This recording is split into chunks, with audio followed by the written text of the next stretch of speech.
Hi, and welcome to a Real Track Talk edition of Real Trail Talk. I'm Donovan D'Souza from The Long Ways Better. And I'm Mark Pybus from The Life of Pi. Welcome to episode 55. We have part one of a two-part Great Walks of New Zealand podcast. You guys being The Long Ways Better, Donovan and Alyssa. Welcome, Alyssa. Hello. So over Christmas and New Year's, you guys flew over to the East Islands of Australia. I don't know if they'd be happy to hear that, but yes, we did. No, I'm sure they've probably disowned us as the West Island at the moment.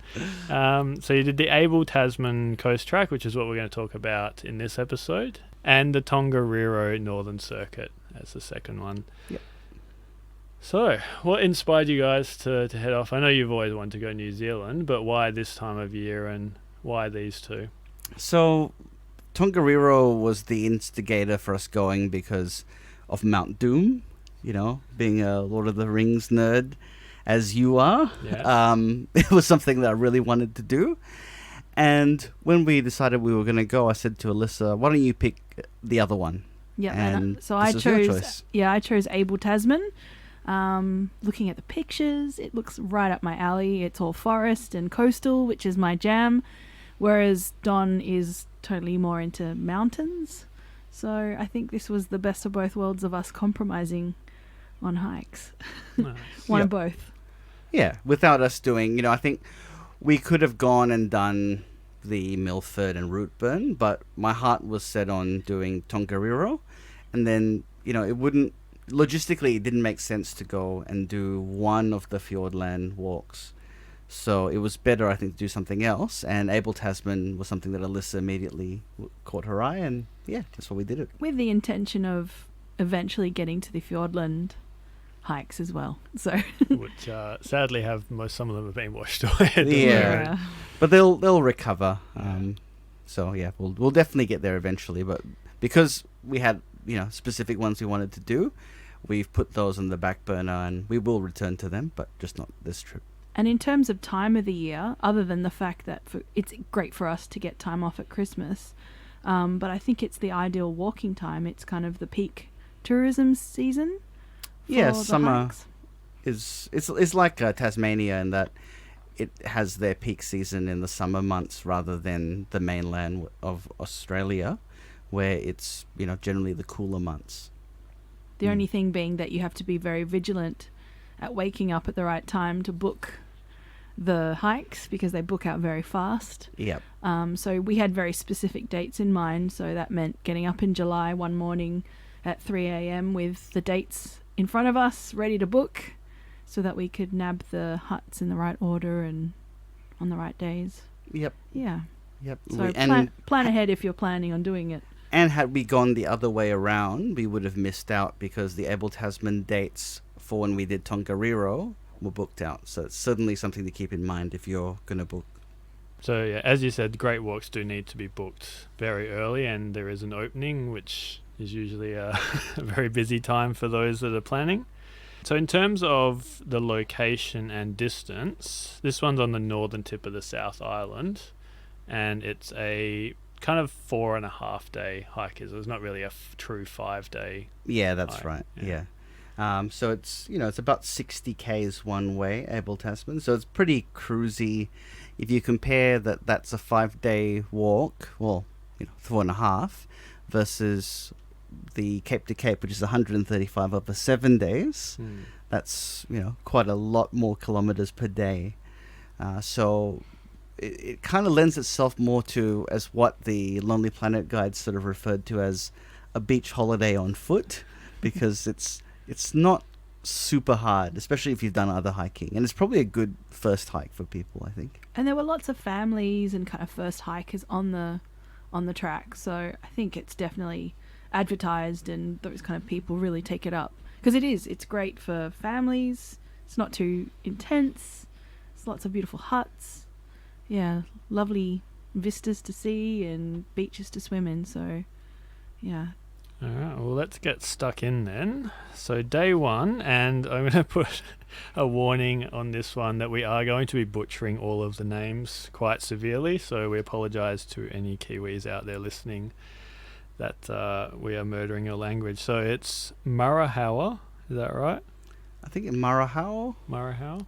I feel like we're all getting this wrong because when we were getting picked up by our bus transfer, so we started in Nelson, we stayed in Nelson and left our luggage there and got a bus transfer service to this aforementioned place. And when the guy came to pick us up, he said, "Oh, everyone going to Marahawa," I can't say it. And we both looked at each other and were like, "I don't think that's us." And then we realized very fast, actually, no, that was us. We just totally didn't know how to say the words. Yep. Yep. So we'll for now to say Marahau, and Okay. apologies to everyone. But at the end of the day, we can all pronounce it Anchorage. Yes. Yes. So just a little over 12 Ks on this first day. Do you start from quite a populated area? Yeah. Yeah. It's sort of on the outskirts of a little settlement there, and they've got a visitor center. But we basically just were, let's get going. You know, I think we were quite surprised. Like people were just standing around. We were like, let's go. Plus, after being in a bus for like 45 minutes as well, it's kind of like you're eager to get going and get started. Yeah. But Marahau seems kind of like a big hub of people that were there just for day hikes, or canoeing was a big thing there, or the water taxis that can drop you off at different points, as well as lots of really nice kind of cafes and bars and things. So definitely driving through there, it was a hub of activity. But And we pretty much didn't spend much time there. Just straight into walking. yeah, and to start the Great Walk, it is very momentous with the little statue public art thing that you walk through. Yeah, they've got a really nice sort of gateway. Like you see them sometimes in some of those American, the long trails or some of the national parks. They have that really great entry statement sign. And this has a Maori carving and very stylish and makes you feel like, yes, this is a great walk. And I've begun something. yeah. Yep. So what's the walking like on this first day? I think we were pleasantly surprised how clear the path was, and we could get quite a good speed going because it was just, you didn't have to look down and worry that you were going to trip. You could kind of really take in the beautiful scenery because you had this nice kind of, I don't know how to describe the path. It was this nice clear. Yeah, it's very quite well wide. graded. It's not like particularly I think in Tasmania, you get a lot of these sort of very uneven tracks, except for maybe Three Capes or some of the really more, tourist geared walks. Whereas this was very much, you can see that the standard was really high. Like they wanted to make this as user friendly as possible. So the track was, perfectly well graded. And this day as well, the elevation was pretty even. Like it had its ups and downs, but there were no serious spikes. Some soft undulating. Yeah. And it was a good first day because you kind of got to ease into it on what is already not a really challenging hike. Now, what time did you guys start this one, being dropped off by bus? About 9 a.m, I believe. Yeah, Yep, that sounds by the time about we right. got in. So you still had plenty of time just to chill out before you got to the hut? Yeah. We wanted to get going. So, we waited in the morning. We went for breakfast and, we went to the bus station at the eyesight and then got going. But we didn't dilly-dally, I think. We're not really people who chill out halfway in a hike.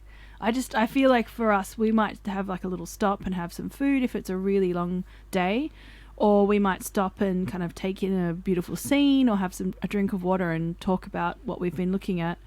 But we're not the kind of people who will stop and necessarily have a swim or get the billy out or And I think that comes from where we've cut our teeth on, which is the Bibbulmun track, where, you might have 24 Ks in a day. So there's no time to just waste because you want to get to the other side at a reasonable time. And that reasonable time could be 4 o'clock if you're doing 24 Ks. So I think that's given us a certain way of hiking that maybe other people, some other people, when they saw us, were like, you guys never stop for a break at all, do you? And yet we probably felt that we were going fairly leisurely. Yeah, I felt guilty at points because I stopped a lot to take in the the beautiful like ocean views, or to look at the beautiful ferns or the wekas, the little bush chooks that were walking Yeah. around. So often, like, I'd be behind because I was taking it all in, but then we'd always catch up to each other and still manage to keep a good pace. So, yeah, I feel like we were quite comfortable on the Yeah. track. Yeah. Yeah. And I think we got into the hut about 12, so that was like a good three hours for the first Yeah, one. I think so. I yeah. think we were quite fast as well, being the first day and being really excited. Mm. Yeah. So what was some of the highlights of this first day?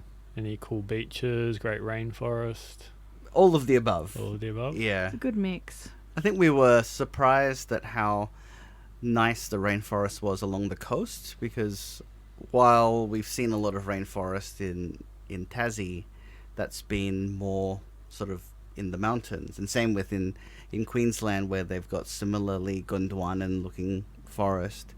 That's again in the hinterland, whereas this was right on the water, and the density and the beauty of the forest was really fantastic. I remember you comparing it to the Otways.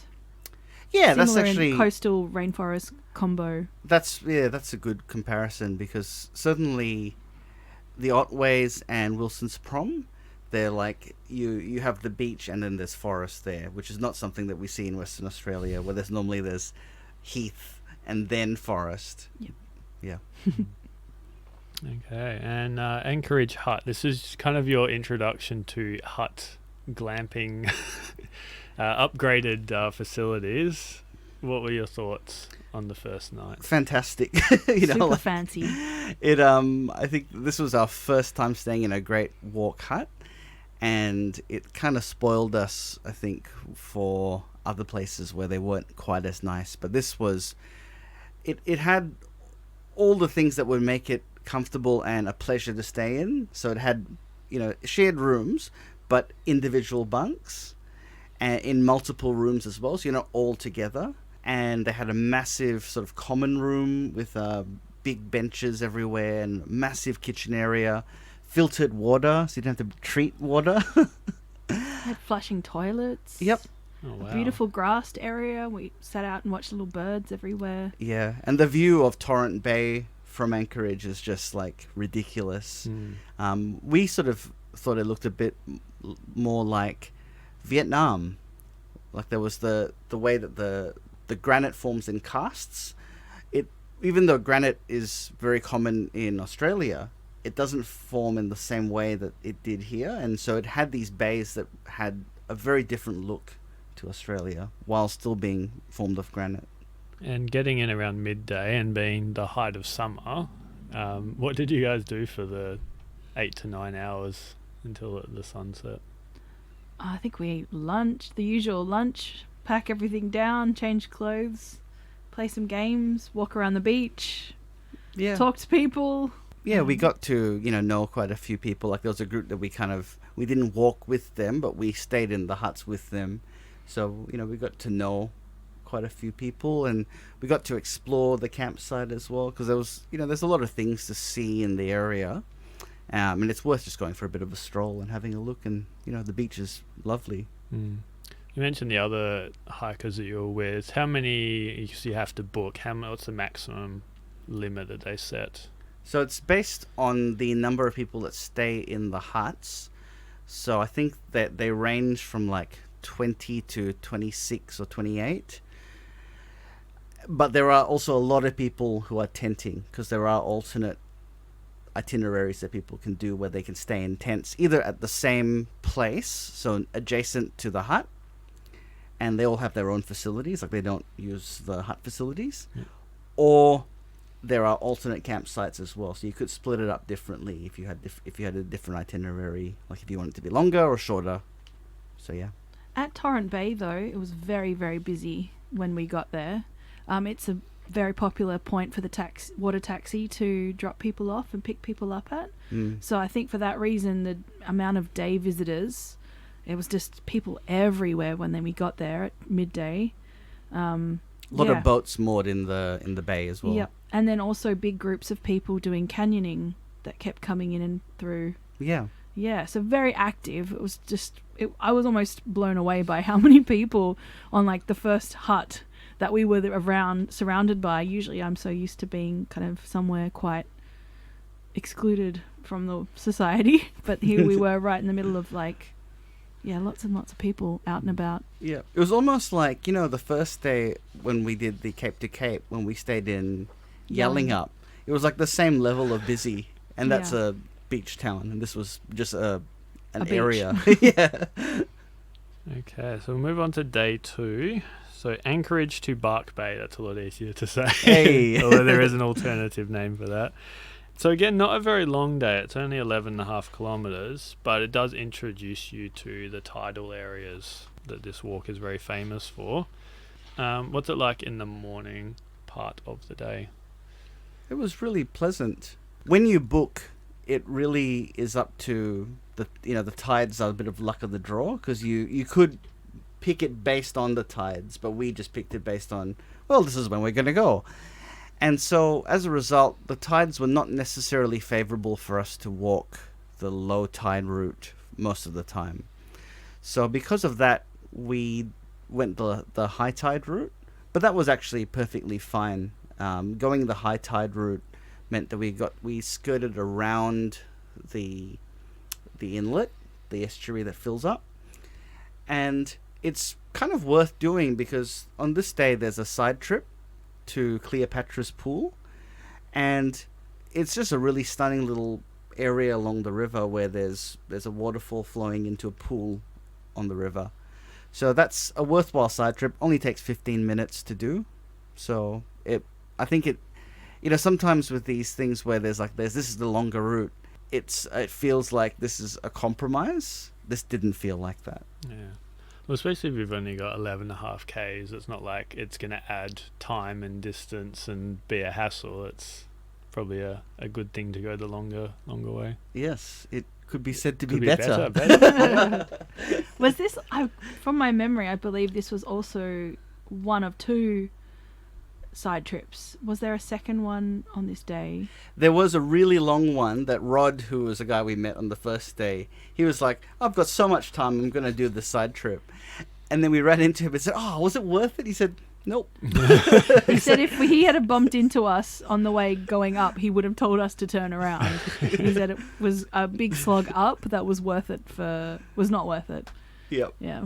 So there is other options, but I was quite grateful that we didn't even take a chance. And the side trail for that, which is the Falls River track, I think it's called, it just looks so uninviting because you're on this nicely graded track and immediately it's like up on the bank of the track and then it goes straight up on this really thin, narrow and eroded track. So it didn't look very inviting, and I'm glad that we didn't Take the long way. yeah. And based off your earlier comments, I'm assuming you didn't have a swim at Cleopatra's Pool? No, we didn't. It was a bit cold. I did dunk my head in the water and, washed off because it was, not warm, but it's that, you're walking and exerting yourself. So, yeah. So moving on from Cleopatra's Pool, you kind of head towards the beach and then up into the forest where there was some really cool things and structures there for you to explore. Yeah. So, I mean, before that, we went through Torrent Bay, which is the little village, and it was like a little beach community. And then from there, you head inland and up through the rainforest. And part of that is, and probably the main feature of the day is that you cross a pretty big swing bridge over the Falls River.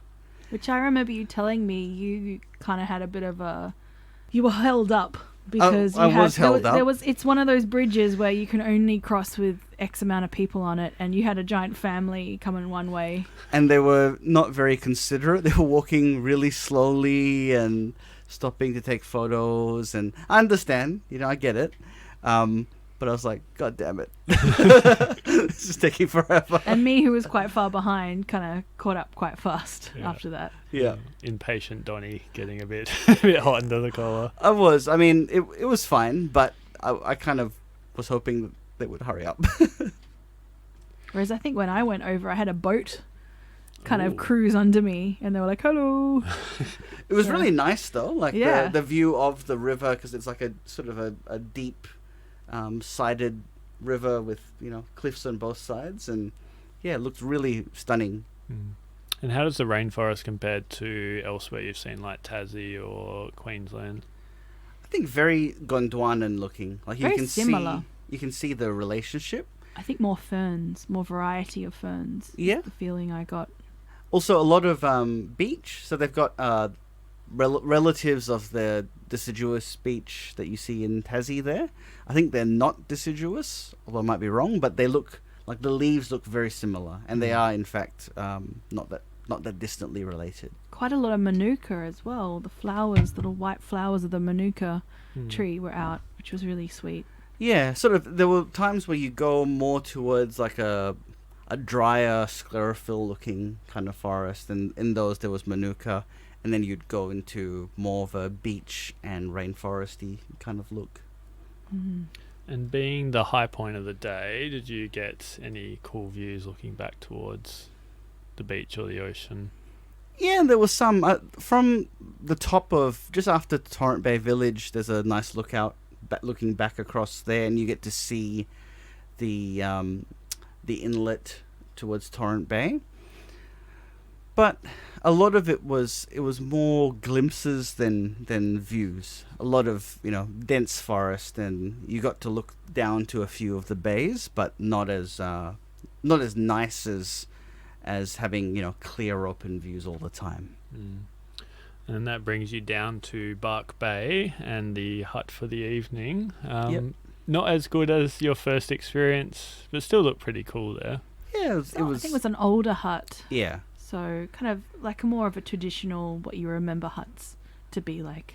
Mm. It's kind of like for people who've done the overland, like say like a Kia Ora, or they've just replaced it by Waterfall Valley, that kind of a hut where there's, you know, very utilitarian one plank above the top of it, and people sleep like sardines next to each other. Mm. Except that this has 2 rooms, so it has 2 rooms like that.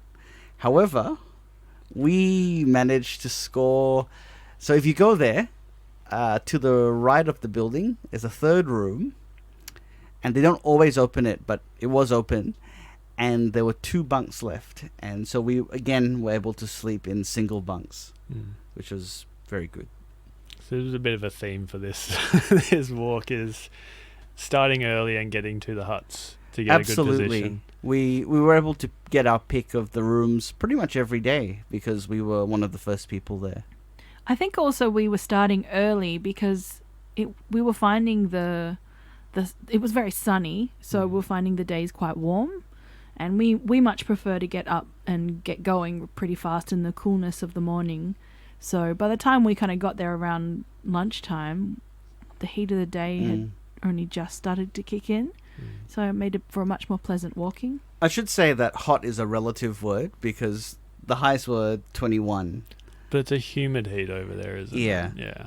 But it's not, you know, like I think even on the hottest day I was like, this is paradise compared to, you know, a West Australian summer. What we were probably getting in the 40s and late 30s. Yeah. And that sun really did come down on you. Like the UV was quite high. So I think my arms in the pictures, you can see I look really red and my nose got a bit burnt. Yeah.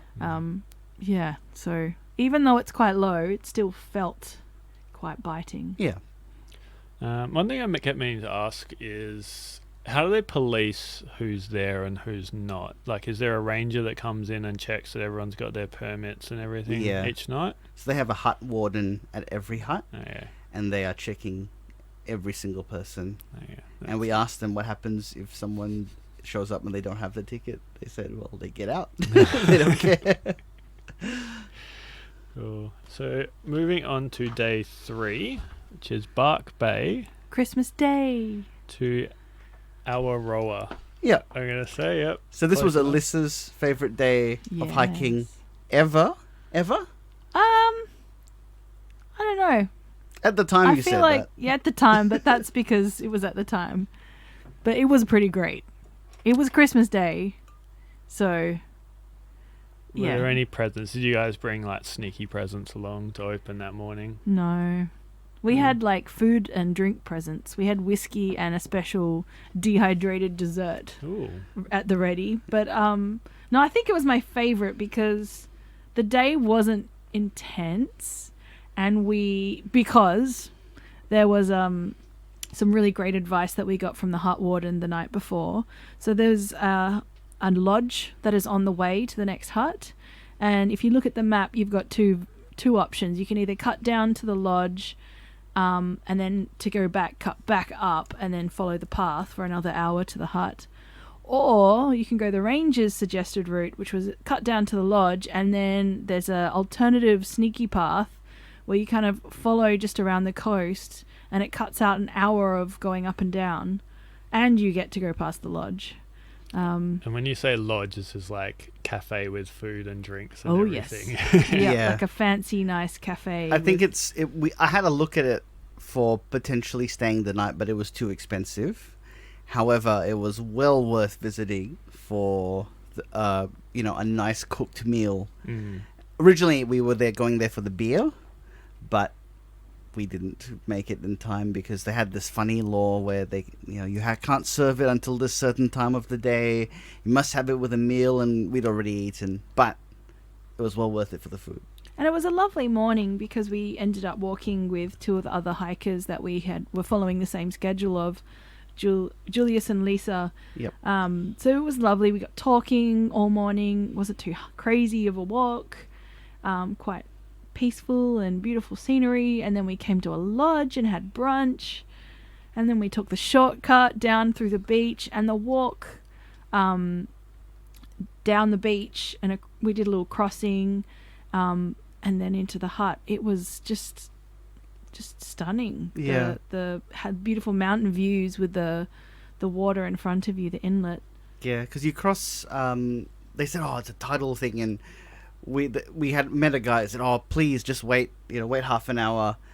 But Lisa decided she was going to see how deep it was, and it was no more than knee deep, and we were just like, "What's the problem? We'll just go now." Yeah. So we walked across, and you walk around. So it's along the river at first, and then you get to the Awaroa inlet, and then you kind of skirt around the edge, and this inlet's, unlike the other ones, it's a massive inlet, and you just have these views of the water filling the inlet, and then mountains all around it. Well, I say mountains, but by by New Zealand standards, they're just hills. Ant hills. Yeah. But yeah, it was just fantastic, and I think because normally when there's these there's a restaurant along the walk, Mm. there's a penalty for it, but this was a double reward because it was a shortcut and food as well. Mm. So it's a private lodge, so it's not like it's a settlement or anything that people can just drive straight in. Do you have to walk there? Yeah, you can fly in, but that's it. Or, Or- there's a water taxi Yeah. pickup point and drop off point. So Okay. the water taxi is very busy at different points along the whole Abel Tasman. Mm. Mm. Yeah. And being Christmas, you were very lucky that it was actually open that day. Yes, we were somewhat in disbelief because these things don't always open, but as soon as we got there's a photo of Melissa outside the building, and the joy in her face is 100% Palpable. palpable. Yeah. Which is quite different to some of the other faces that you see on the website of Melissa, in puddles, in the rain, Yep. up mountains. Yeah. So what was the walk like from the lodge to the hut then, with full bellies and... It was flat, so it Happy. was easy. Earlier in the day, I must say that the scenery was lovely as well. There were really beautiful beaches. I guess the thing is, it's a lot of the same sort of stuff, but it's the sort of same stuff that we really like, because we both really love beach walking, like coastal walking, and Gondwana and rainforest. So, if you've got a lot of that, that's perfectly fine. And again, the path is so easy because it's graded the whole way. Mm. Like, you're not spending time kind of, fiddling around with rocks and mud, and it was super nice and easy like you could take in the beautiful scenery without worrying about falling. So And what was the beach walking like? Was that soft sand or fairly hard sand? Very firm. I will say though that the sand is very coarse compared to WA beaches where you get this nice fine sand. It was not powdery at all. And while very beautiful, and while the walk is probably better constructed than a lot of walks in Australia, not as nice as West Australian beaches, I will say. So we've still got one thing that's keeping you here. If you compare them to the ones in Cape Legrand, there's no comparison. The beaches are nicer looking. But then, on the other hand, there's no rainforest on the beach, which is what they have here. So it's a trade-off. And Arawawa Roa Hut, is that the old style again, or is that a comfort new lodge? Yeah, it's an old style. I think it's a nicer hut. But the main, there were bunk rooms. There were 3 bunk rooms, and they're all sort of the platform sardine style. But the best thing about it is the entertainment, because it's near a crossing where the next day, so the only tidal crossing of the Abel Tasman that you have to do is the Awaroa Inlet. And there's a grassy area overlooking it. And it was great because people get impatient and they go, "Oh, it's almost time, and we'll go now." Even though they really should wait another half hour or an hour. And it's just great watching people make foolish decisions. It's good entertainment. So it filled the afternoon more than any other hut, I reckon. I can imagine you sitting there with your whiskey just to be like, "Ho ho ho, fools!" it pretty much was. I think, and there was a lot of campers that were keen to cross, and then there'd be the couple of brave ones. Oh, I say brave, but maybe there's a different word for it. Foolish. Yeah, for people who are like, who would go ahead without really thinking, and then you see them slowly trying to carry their pack above their head as they're wading. I mean, the water wasn't super. It's not hard flowing. It was just deep, and they went.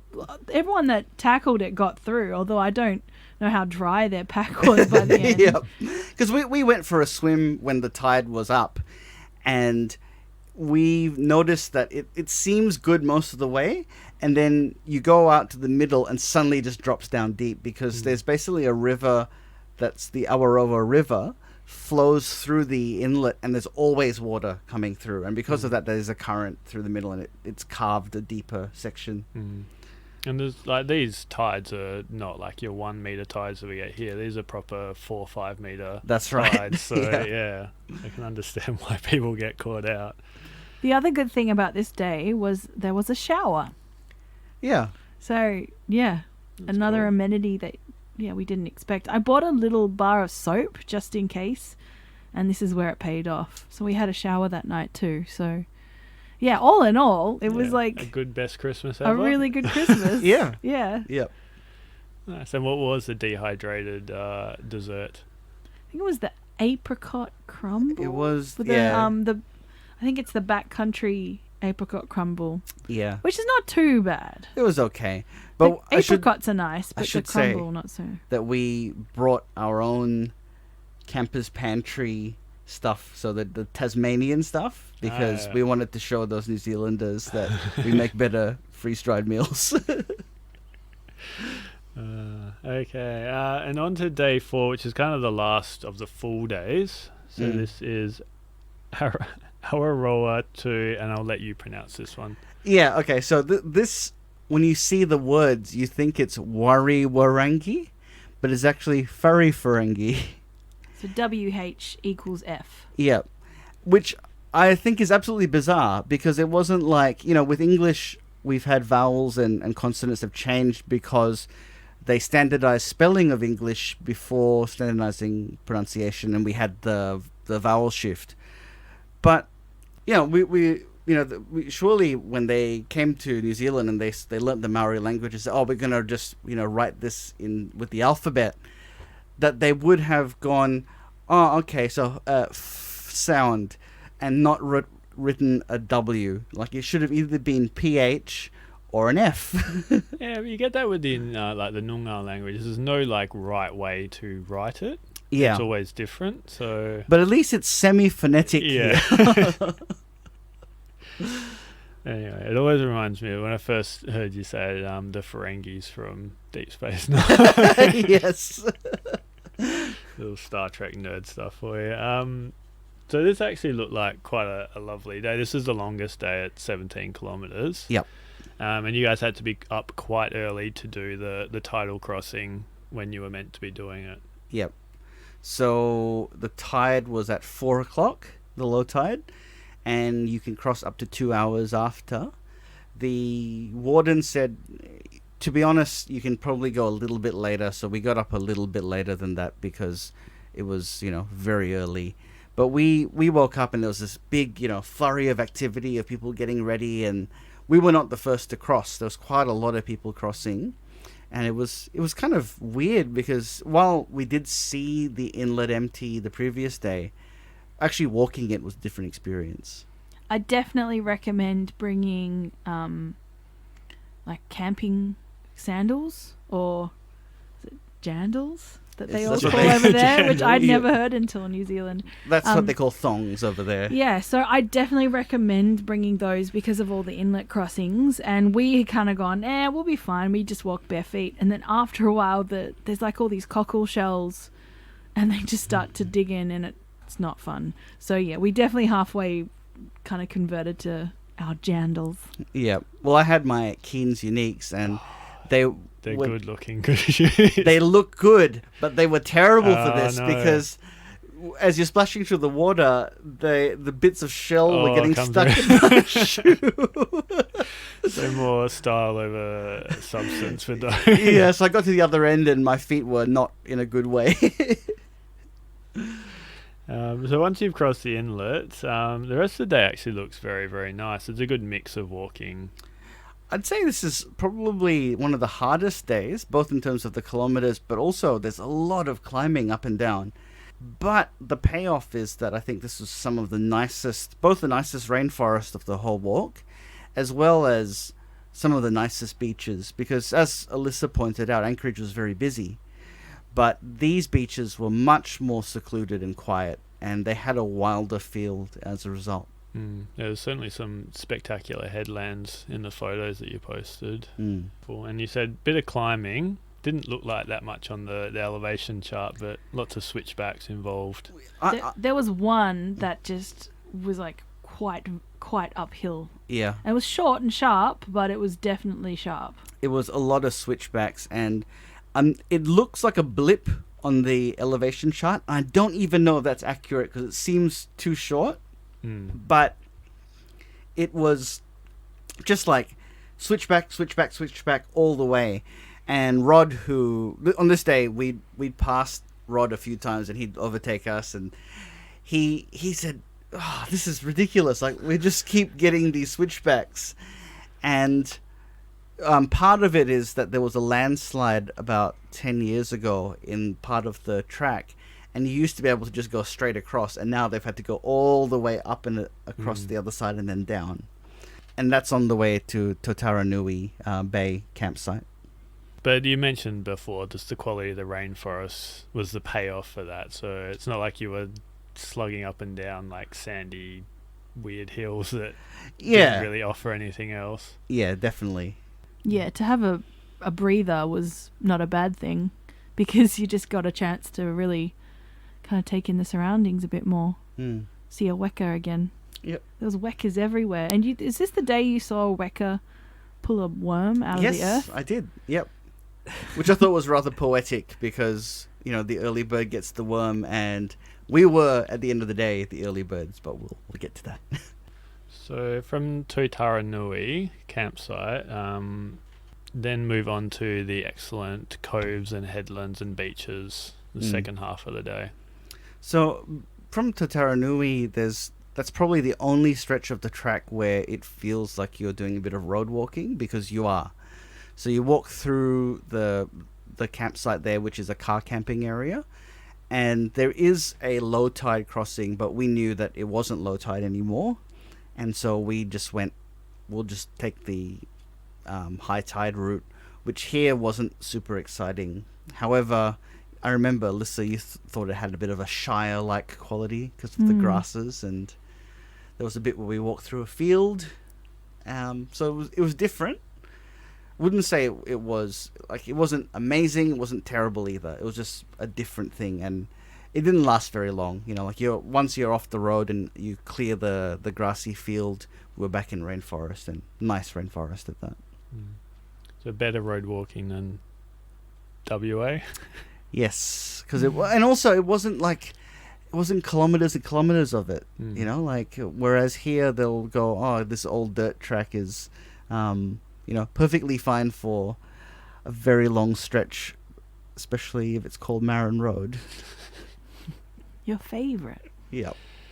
So you mentioned back in the rainforest again. A few more hills here, and then you're onto the campsite. It's a good feeling being the longest day, seeing that downhill stretch into camp. Yes, I should say that just before you get there, when you're at Mutton Cove, you have a choice. You can either go one way, which is 900 meters shorter, which is the direct route, and only takes an hour, or you can take the longer way, which is 900 meters more, but takes 2 hours, because the terrain is so much more difficult going that way. However, that gives you the chance to see a place called Separation Point, which a lot of people say is worth seeing. However, we wanted to get to the hut. And why is that, Donovan? Because Whareferengi is probably the nicest hut, I reckon, of the lot on the Abel Tasman. And there's 4 rooms to it. So as you walk in, there's one room that has a massive platform for the sardines, and then a bunk in the corner, one of which is short, so it's for a child. And then you can go upstairs, and there's another room which is like a U shape, where it's packed in like sardines again. And if you're in the back corner, you have to climb over people to get out, so not great. Then we get to the good rooms. So there's a room on the right side of the upstairs area, and it has only 3 beds. You've got a single bed on one side and 2 side by side there. So perfect for, a couple and a child, or a couple and one solo walker. But the best room of the whole place is just near the kitchen. Is a room that has a bench to sit down on, and only 2 bunks. And you can close the door, and it's a private room. And this is certainly a rarity on a public walk, that a public hut has a private room for 2 people. And because we got there early, we got that room. So in this circumstance, would you say that the long way was not better? I would say that would be true. Everyone mark these words. Yeah, the website's going to change to the way that gets you to the good private room is better. Yes. Sometimes shortcuts are okay. Yeah. I don't want to say that. Do you regret not going to Separation Point? I do a little bit, but then having such a fantastic sleep, no, I don't in that sense. And I'll say that this is something that we both felt doing this walk, was that we slept better than we did in most hut-based walks, because I think the level of anxiety that you sometimes feel in a shared space. I'm a snorer. Alyssa's had mats that have inflamed very angry German men. So, we didn't have those issues, because the huts all have actual mats to sleep on. And because in both of these, in most of the huts, we were able to have a single bunk by ourselves, like a bed, and not be in the sardines situation.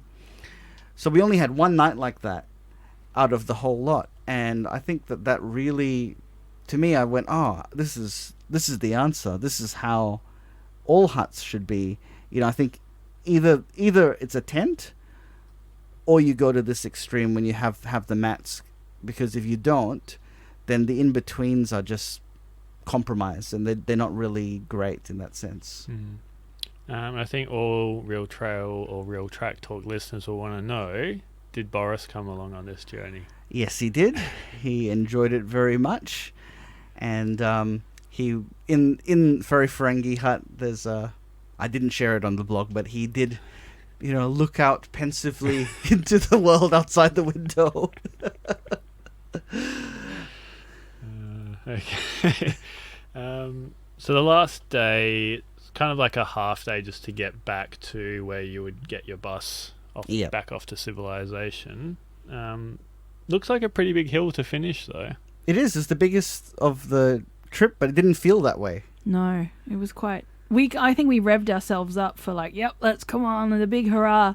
And then by the time we got to the peak, we were like, oh, okay, we're done. Yeah. That was it. Like, I actually didn't take photos as much on the ascent because I thought there was going to be more.